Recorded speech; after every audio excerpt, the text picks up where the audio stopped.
Assalamualaikum warahmatullahi wabarakatuh. Alhamdulillahirrahmanirrahim. Bagaimana kabar anak-anak semuanya?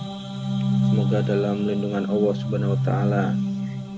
Anak-anak semuanya, pada kali ini kita akan melanjutkan pelajaran kita yang kemarin, yaitu bab pertama, yaitu tentang iman kepada hari akhir.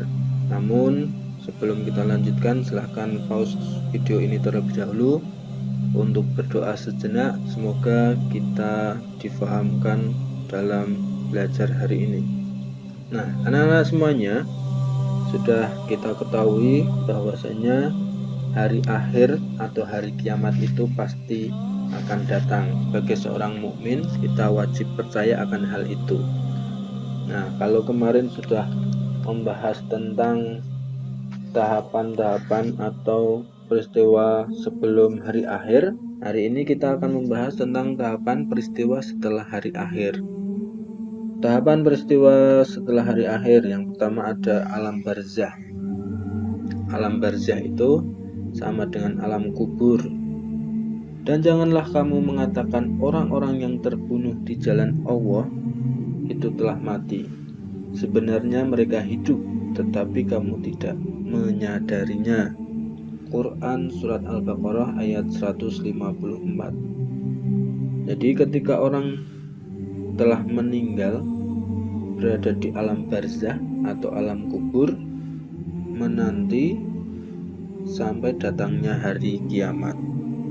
Kedua, hari kebangkitan. Setelah manusia di dalam kubur, kemudian malaikat Israfil meniupkan sangkakala yang kedua, maka saat itulah manusia yang sudah dikubur sejak Nabi Adam sampai manusia terakhir yang mati, maka semuanya akan bangun. Itu namanya hari kebangkitan. Hari kebangkitan atau lebih dikenal dengan Yaumul Ba'ats. Dalam Yaumul Ba'ats ini, manusia akan dibangkitkan berbeda-beda bentuknya sesuai dengan amal perbuatannya selama hidup di dunia.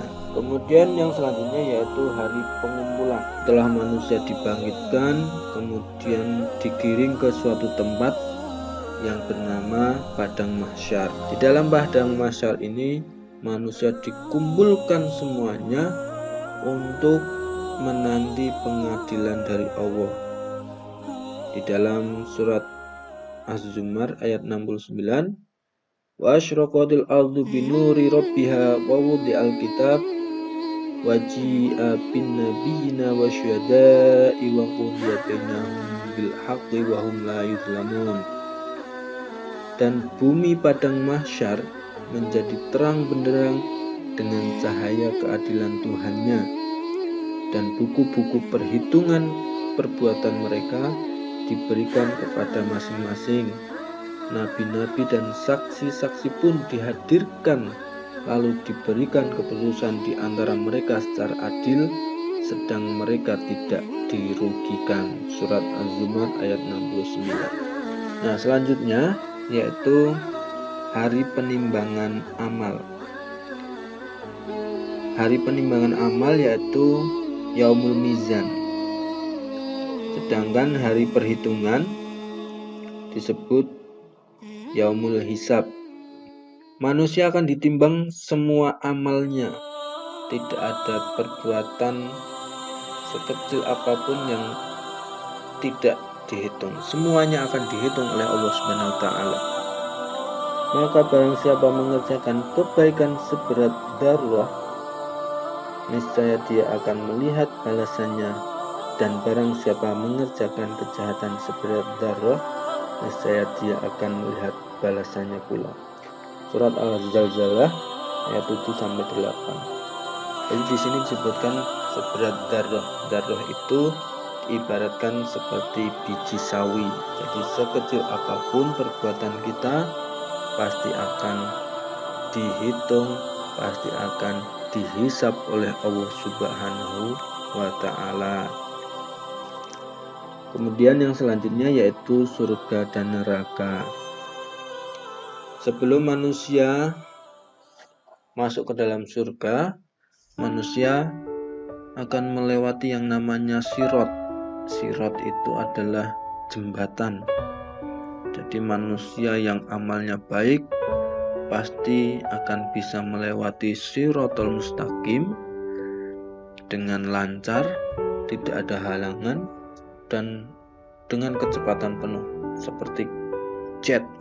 Tetapi bagi mereka yang tidak melaksanakan perintah Allah dan justru melaksanakan larangan-larangan Allah, maka dia tidak akan bisa melewati sirat ini dengan baik, sehingga dia akan terjatuh, akan tergelincir ke dalam neraka.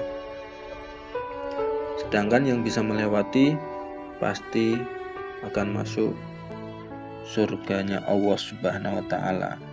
Itulah peristiwa setelah hari akhir.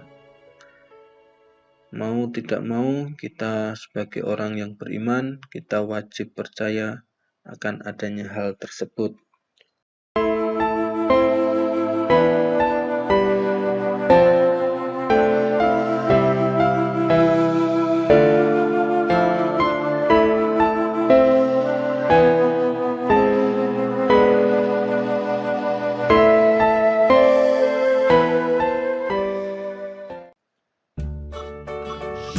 Mungkin cukup itu pelajaran pada kali ini.